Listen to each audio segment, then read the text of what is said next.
artificial intelligence is literally getting everywhere, and China's chatbot king isn't giving up its crown without a fight. Hey GadInsiders, welcome to your Tech Hub. ByteDance has officially launched a DouBao 2.0 model, an upgrade of China's most widely used AI app offering users a better experience.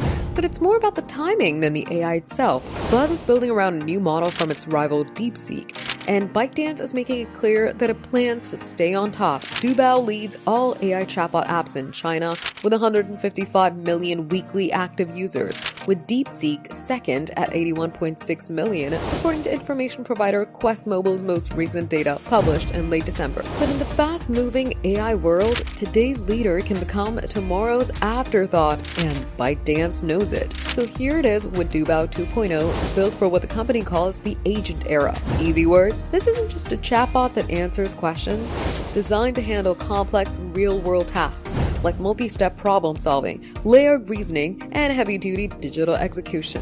Pro version reportedly matches the capabilities of OpenAI's GPT 5.2 and Google's Gemini 3 Pro, but at roughly a tenth of the cost. That price edge could be a game changer. ByteDance, referring to the unit of data processed by an AI model, said, "This cost advantage will become even more crucial as real-world complex tasks involve large-scale interface and multi-step generation that will expand a huge amount of tokens." The AI battlefield in China is heating up fast, and with DouBao 2.0, ByteDance isn't just defending its crown, it's attacking the competitors. For more tech updates, subscribe to GadInsider, like and share the video, and don't forget to press the bell icon so you never miss any update.